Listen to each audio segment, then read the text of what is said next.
தாய் வீடு மே 2026. தேர்தல்களில் செல்வாக்கு செலுத்தும் எண்ணிம தொழில்நுட்பங்கள். எழுதியவர் சுப்பிரமணியம் ஜெயசீலன். வாசிப்பவர் நிருஷா கனகசபை ஹரேந்திரன். மனித சமூகத்தின் வியத்தகு ஆற்றல்கள் நாளுக்கு நாள் இந்த பிரபஞ்சத்தை ஆட்டி படைக்கும் ஏதுக்களாக உருவாகி வருகின்றது என்றால் அது மிகைப்பட போவதில்லை. மனிதரின் ஒவ்வொரு ஆற்றலும் திறமையும் தெரிந்தோ தெரியாமலோ மனித சமூகத்தின் வாழ்வியலை செம்மைப்படுத்துவதை நோக்கமாக கொண்டிருந்தாலும் அவை தங்களுக்குள் சில பாதகமான விளைவுகளையும் நிழலென சுமந்தே வருகின்றன. அந்த வகையில் இன்றைய அதிநவீன உலக விஞ்ஞான தொழில்நுட்ப கண்டுபிடிப்புகளின் முத்தாய்ப்பாக பேசப்படும் செயற்கை நுண்ணறிவு மானுட சமூகத்தின் நீண்டகால நெறிமுறை விழுமியங்களுக்கு சவால்களை ஏற்படுத்தும் வியாகுலமான ஒரு தாக்கத்தை ஏற்படுத்தி வருவதனை உணர முடிகின்றது. குறிப்பாக மன்னராட்சி காலத்து அதிகார படிநிலைகளை தகர்த்து மக்கள் அதிகாரத்தை நிலைநாட்ட உருவான ஜனநாயக தேர்தல் முறைமையையே இத்தொழில்நுட்பம் தற்போது கேள்விக்குறியாக்கி வருகிறது. உலகளாவிய ரீதியில் சில நாடுகளின் தேர்தல் முடிவுகளை தீர்மானிப்பதிலும் வாக்காளர்களின் மனநிலையை சூட்சுமமாக மாற்றி அமைப்பதிலும் ஒரு மறைகரமாக இந்த செயற்கை நுண்ணறிவு செயற்படத் தொடங்கியிருப்பது கவலைக்குரிய உண்மையாகும். சில அரசியல் கட்சிகளும் அவற்றின் ஆதரவாளர்களும் மிக நுட்பமான முறையில் செயற்கை நுண்ணறிவை பயன்படுத்தி போலி பிரசாரங்களை முன்னெடுப்பது ஜனநாயக சூழலில் பெரும் சிக்கல்களை தோற்றுவித்துள்ளது. குறிப்பாக சிந்தட்டிக் ரியாலிட்டி மற்றும் டீப் ஃபேக் உள்ளிட்ட தொழில்நுட்பங்கள் வாயிலாக ஒரு தலைவர் சொல்லாத கருத்தையோ அல்லது செய்யாத செயலையோ அவர் செய்ததாக சித்தரிக்கும் மாய தோற்றங்கள் இன்று இணைய வழியில் மிக தீவிரமாக பரப்பப்படுகின்றன. உண்மையையும் பொய்யையும் பிரித்தறிய முடியாத அளவுக்கு தொழில்நுட்பம் வளர்ந்துள்ள இக்காலகட்டத்தில் எண்ணிம தொழில்நுட்பத்தினூடாக தேர்தல்களில் செயற்கை நுண்ணறிவு செலுத்தும் தாக்கம் என்பது வெறும் தொழில்நுட்ப விவாதம் மட்டுமல்ல, அது ஒரு சமூகத்தின் எதிர்காலத்தை தீர்மானிக்கும் தார்மீக போராட்டமுமாகும். இந்த பத்தி தேர்தல்களில் செயற்கை நுண்ணறிவின் ஊடான எண்ணிம தொழில்நுட்பத்தின் தாக்கம் குறித்து ஊடாடும் ஒரு பத்தியாக அமையப்பெறுகிறது. இத்தகைய செயற்பாடுகள் பெரும்பாலும் ஒரு தரப்பின் நியாயத்தை மட்டும் முன்னிறுத்துவதாகவோ அல்லது திட்டமிட்ட அடிப்படையில் போலியான தகவல்களை பரப்பும் நடவடிக்கையாகவோ அமையக்கூடும் என்பதுவே நிதர்சனம். குறிப்பாக குறிப்பிட்ட தனிநபர்கள் அல்லது அரசியல் கட்சிகளின் நன்மதிப்பை சிதைக்கவும் அவர்கள் மீது அவதூறுகளை பரப்பவும் இத்தகைய டீப் ஃபேக் தொழில்நுட்பங்கள் தற்காலத்தில் அதிக அளவில் பயன்படுத்தப்படுகின்றன. மக்களின் மனப்பாங்கில் தந்திரமாக தாக்கம் செலுத்தி அதன் மூலம் தேர்தல் முடிவுகளை தங்களுக்கு சாதகமாக மாற்றியமைக்கக்கூடிய தீவிரமான எண்ணிம பிரசார உத்திகள் இன்று பல நாடுகளிலும் பரவலாக காணப்படுகின்றன. சில அரசியல் கட்சிகளும் அவற்றின் ஆதரவாளர்களும் செயற்கை நுண்ணறிவின் துணையோடு மிக நுட்பமான போலி பிரசாரங்களை உருவாக்கி வருகின்றனர். குறிப்பாக ஒரு தலைவர் சொல்லாத கருத்துக்களை அவர் கூறியதாக காட்டும் போலியான காணொளிகள், செயற்கை முறையில் மாற்றியமைக்கப்பட்ட குரல் பதிவுகள் மற்றும் உண்மை போன்ற தோற்றத்தை தரும் போலியான செய்தி வடிவமைப்புகள் ஆகியவை சமூக ஊடகங்கள் வாயிலாக காட்டுத்தீயாக பரப்பப்படுகின்றன. இத்தகைய தொழில்நுட்ப ஊடுருவல்கள் வாக்காளர்களின் சுயமான முடிவெடுக்கும் திறனை மழுங்கடித்து ஜனநாயகத்தின் அடிப்படை அறத்தையே அச்சுறுத்தலுக்குள்ளாக்குகின்றன. தெற்காசிய அரசியல் வரலாற்றில் ஒரு முக்கிய திருப்பு முனையாக கடந்த February 12 அன்று பங்களாதேஷில் நடைபெற்ற பொது தேர்தல் அமைந்தது. இத்தேர்தல் வெறும் ஆட்சி மாற்றத்துக்கான ஒரு நிகழ்வு என்பதையும் கடந்து நவீன தொழில்நுட்பங்கள் ஒரு நாட்டின் ஜனநாயகத்தையே எவ்வாறெல்லாம் திசை திருப்ப முடியும் என்பதற்கான ஓர் எச்சரிக்கை சான்றாக உருவெடுத்தது. குறிப்பாக செயற்கை நுண்ணறிவு மற்றும் சிந்தட்டிக் ரியாலிட்டி ஆகிய தொழில்நுட்பங்கள் இத்தேர்தல் களத்தை நிர்ணயிக்கும் பிரதான கருவிகளாக கையாளப்பட்டமை உலக அரங்கில் உற்று நோக்கப்பட வேண்டிய ஒரு கருப்பொருளாக மாறியுள்ளது. உலக அளவில் வாக்காளர்களிடம் அதிக தாக்கத்தை ஏற்படுத்தும் நோக்கில் செயற்கை நுண்ணறிவு தொழில்நுட்பம் மிக தீவிரமாக பயன்படுத்தப்பட்ட ஒரு வரலாற்று சந்தர்ப்பமாக இதனை குறிப்பிடலாம். இத்தேர்தல் காலப்பகுதியில் முன்னெப்போதும் இல்லாத வகையில் செயற்கை நுண்ணறிவை பயன்படுத்தி உருவாக்கப்பட்ட போலி தகவல்கள் மற்றும் அவதூறு பிரசாரங்கள் பெரும் பாதிப்புகளை ஏற்படுத்தின. குறிப்பாக பெண் வேட்பாளர்களை இலக்கு வைத்து உருவாக்கப்பட்ட ஆபாசமான டீப் ஃபேக் படங்கள் மற்றும் மத ரீதியான பிளவுகளை தூண்டும் வகையிலான போலி உரையாடல்கள் சமூக வலைத்தளங்களில் காட்டுத்தீயாக பரப்பப்பட்டன. உண்மையையும் பொய்யையும் பிரித்தறிய முடியாத இத்தகைய எண்ணிம கையாளுதல்கள் வாக்காளர்களின் மனநிலையை சூட்சுமமாக மாற்றியமைப்பதில் ஒரு மறைகரமாக செயற்பட்டமை இன்று பல ஆய்வுகளின் மூலம் உறுதிப்படுத்தப்பட்டுள்ளது.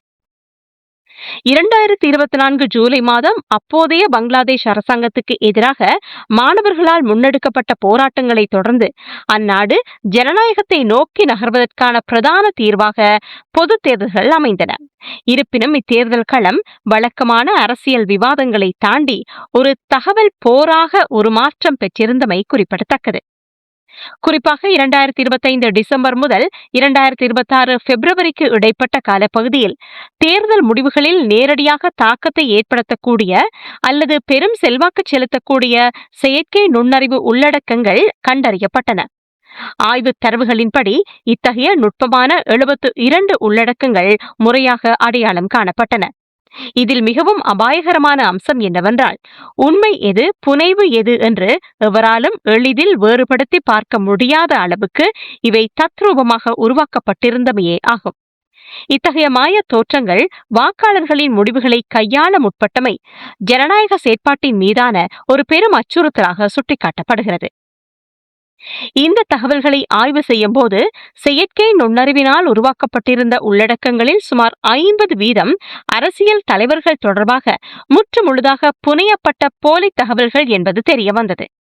இந்த தொழில்நுட்ப ஆக்கிரமிப்பினால் பங்களாதேஷின் தேசிய கட்சி கூடுதலாக பாதிப்புகளை எதிர்நோக்க நேரிட்டிருந்தது.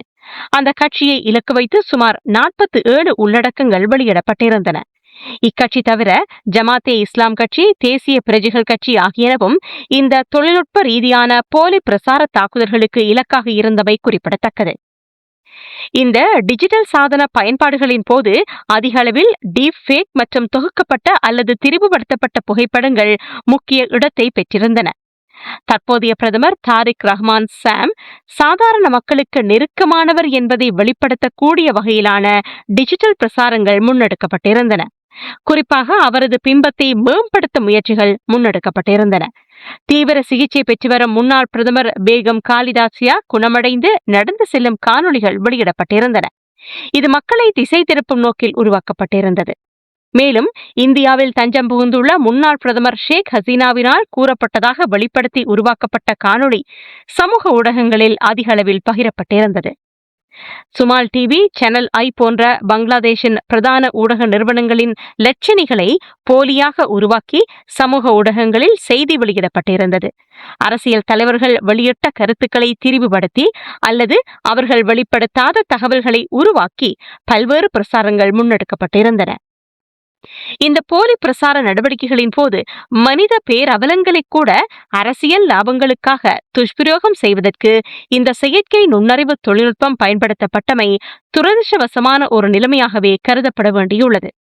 போராட்ட களத்தில் இணைப்பாளராக கடமையாற்றிய உஸ்மான் ஹாதி துப்பாக்கிச் சூட்டுக்கு இலக்காகி வைத்தியசாலையில் சிகிச்சை பெற்று வரும் நிலையில் அவர் குணமடைந்து விட்டதாக காண்பிக்கும் நோக்கத்தில் செயற்கை நுண்ணறிவு தொழில்நுட்பத்தை பயன்படுத்தி போலி புகைப்படங்கள் உருவாக்கப்பட்டு பிரசாரம் மேற்கொள்ளப்பட்டது. அந்த தாக்குதலின் பின்னணியில் ஜமாத் இஸ்லாம் கட்சி ஈடுபட்டதாக காண்பிக்கும் நோக்கிலான போலி பிரசாரங்கள் முன்னெடுக்கப்பட்டிருந்தன. போராட்டத்தின் ஆலோசகர்களில் ஒருவரான பினாக்கி பட்டாச்சாரியா போன்றோர் வெளிநாட்டு பாதுகாப்பு படைத்தரப்புகளுடன் ரகசிய பேச்சுவார்த்தைகளில் ஈடுபடுவது போன்ற போலி தேடல் முடிவுகளும் காணொளிகளும் உருவாக்கப்பட்டன. திட்டமிட்ட அடிப்படையில் முன்னெடுக்கப்பட்ட இச்சதி திட்டங்கள் மக்கள் மத்தியில் போராட்டத்தின் நம்பகத்தன்மையை குலைப்பதையும் தேசப்பற்று தொடர்பான ஐயங்களை விதைப்பதையுமே நோக்கமாக கொண்டிருந்தன. குறிப்பாக இத்தகைய டீப் ஃபேக் காணொளிகள் சமூக வலைதளங்களில் வைரலாக்கப்பட்டு அரசியல் ரீதியாக பெரும் கொந்தளிப்பை ஏற்படுத்த முயன்றமை குறிப்பிடத்தக்கது. முன்னணி ஊடகங்களின் பெயரில் பரப்பப்பட்ட 28% செய்திகள் குறித்து அந்தந்த நிறுவனங்களே முறையான விளக்கங்களை அளித்தன. தமது நிறுவனத்தின் அதிகாரப்பூர்வ லட்சணையும் தனித்துவமான செய்தி வடிவமைப்பும் முறைகேடாக பயன்படுத்தப்பட்டுள்ளன என்று அவை பகிரங்கமாக அறிவித்தன. இத்தகைய போலி உள்ளடக்கங்கள் யாவும் மிக குறுகிய கால இடைவெளியில் ஆயிரக்கணக்கான போலி கணக்குகள் வழியாக திட்டமிட்டு கையாளப்பட்டதை டிஜிட்டல் கண்காணிப்பு அமைப்புகள் சுட்டிக்காட்டின. இது தன்னிச்சையாக நிகழ்ந்த ஒன்றல்ல, மாறாக ஒருமுகப்படுத்தப்பட்ட திட்டமிட்ட தாக்குதல் என்பது இதன் மூலம் புலனாகிறது.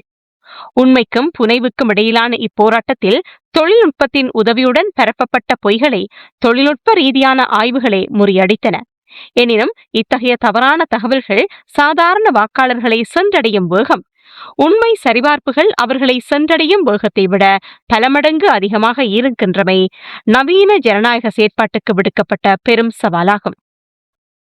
பங்களாதேஷில் இடம்பெற்ற இந்த டிஜிட்டல் பிரசார ஆக்கிரமிப்பு, குறிப்பாக செயற்கை நுண்ணறிவினை பயன்படுத்திய இந்த ஆக்கிரமிப்பானது ஒட்டுமொத்த தெற்காசிய பிராந்திய வலயத்தின் ஜனநாயகம் தொடர்பில் பாரிய கேள்விகளை எழுப்புவதுடன் இது ஒரு சிவப்பு எச்சரிக்கையை வெளிப்படுத்துவதாகவே அமைந்துள்ளது. பங்களாதேஷ் மட்டுமல்லாமல் உலகின் பல நாடுகளிலும் செயற்கை நுண்ணறிவு தேர்தல்களில் தாக்கம் செலுத்தியுள்ளது. 2024 அமெரிக்க ஜனாதிபதி தேர்தலுக்கு முன்பாக வேட்பாளர்களின் குரல் மற்றும் வீடியோக்களை போலியாக உருவாக்கிய டீப் ஃபேக் உள்ளடக்கங்கள் சமூக ஊடகங்களில் பரவியதாக அறிக்கைகள் வெளியாகின. வாக்காளர்களை தவறாக வழிநடத்தும் நோக்கில் இத்தகைய பிரசாரங்கள் பயன்படுத்தப்பட்டன. இந்தியாவில் தேர்தல் பிரசாரங்களில் AI மூலம் உருவாக்கப்பட்ட தனிப்பயன் வீடியோக்கள் பயன்படுத்தப்பட்டன. சில சந்தர்ப்பங்களில் வேட்பாளர்கள் பல மொழிகளில் பேசுவது போல டீப் ஃபேக் தொழில்நுட்பம் பயன்படுத்தப்பட்டது. பாகிஸ்தானில் சிறையில் இருந்த அரசியல் தலைவர்களின் குரலை AI மூலம் உருவாக்கி அவர்கள் பொதுமக்களிடம் உரையாற்றுவது போல காணொளிகள் வெளியிடப்பட்டன. ஐக்கிய ராஜ்யத்தில் அரசியல்வாதிகள் கூறாத கருத்துக்கள் டீப் ஃபேக் மூலம் உருவாக்கப்பட்டு சமூக ஊடகங்களில் பரவிய சம்பவங்கள் பதிவாகியுள்ளன. தேர்தல் அண்மிக்கும் காலத்தில் செயற்கை நுண்ணறிவு தொழில்நுட்பத்தை பயன்படுத்திய உள்ளடக்கங்களை சமூக ஊடகங்களின் ஊடாக பகிர்வது, நம்பத்தகுந்த ஊடக நிறுவனங்களின் அடையாளங்களை பயன்படுத்தி போலி பிரசாரங்கள், போலி செய்திகளை வெளியிட்டு மக்களை திசை திருப்புதல் போன்ற நடவடிக்கைகள் அதிகரித்த ஒரு நிலைமையை அவதானிக்க முடிகிறது. இலங்கை, பாகிஸ்தான், இந்தியா போன்ற நாடுகளிலும் வருங்கால தேர்தல்களின் போது இவ்வாறான செயற்கை நுண்ணறிவு தொழில்நுட்ப போலி பிரசாரங்கள் ஒரு முக்கிய உத்தியாக பயன்படுத்தப்பட்டு மக்களின் ஜனநாயக உரிமையை அபகரிக்கக்கூடிய ஆபத்துக்கள் காணப்படுவதனை மறுப்பதற்கில்லை. இந்த விவகாரம் தொடர்பில் பிராந்திய வலய நாடுகள் தனித்தனியாகவும் கூட்டாக இணைந்தும் உரிய நடவடிக்கைகளை எடுப்பது மிக முக்கியமான ஒரு தேவைப்பாடாக காணப்படுகிறது. இவ்வாறான சம்பவங்களால் ஏற்படும் பாதிப்புகளை குறைக்கும் நோக்கில் ஜனநாயகம் மற்றும் தேர்தல்களுக்கான சர்வதேச நிறுவனம் விழிப்புணர்வு நடவடிக்கைகளை முன்னெடுத்து வருகிறது. உலகின் பல்வேறு பிராந்தியங்களில் இவ்வமைப்பு செயலமர்வுகளை நடத்தி செயற்கை நுண்ணறிவு தொடர்பான தெளிவுபடுத்தல்களையும் அதனூடாக ஜனநாயகத்துக்கு ஏற்பட்டுள்ள சவால்கள் குறித்தும் விழிப்புணர்வை ஏற்படுத்தி வருகிறது. செயற்கை நுண்ணறிவு தொடர்பான போதிய தெளிவின்மை, மனித உரிமை மீறல்கள் மற்றும் செயற்கை நுண்ணறிவு ஒழுக்க விதிமீறல்கள் ஆகியவை இங்கு முக்கிய கவனத்துக்குள்ளாக்கப்படுகின்றன. பங்களாதேஷ் தேர்தல் என்பது ஒட்டுமொத்த உலகளாவிய ஜனநாயகத்துக்கும் விடுக்கப்பட்ட ஓர் எச்சரிக்கை மணி மட்டுமே. வருங்காலங்களில் தேர்தல்கள் என்பது வெறும் வாக்குப்பதிவு செயல்முறையாக மட்டும் அமையாமல் கண்ணுக்கு தெரியாத தகவல் மற்றும் தொழில்நுட்ப போராக உருமாறும் அபாயம் நிலவுகிறது. இத்தகைய சவால்களை எதிர்கொண்டு ஜனநாயகத்தின் மாண்பை காக்க அரசுகள், ஊடகங்கள் மற்றும் தொழில்நுட்ப நிறுவனங்கள் மட்டுமன்றி பொதுமக்களும் ஒன்றிணைந்து செயற்பட வேண்டிய அறப்பணி முன்னெப்போதும் இல்லாத அளவுக்கு இன்று அவசியமாகியுள்ளது. தொழில்நுட்பத்தின் ஆதிக்கத்தை விட மனிதர்களின் விழிப்புணர்வே ஜனநாயகத்தின் உண்மையான அரணாக திகழ முடியும். நன்றி.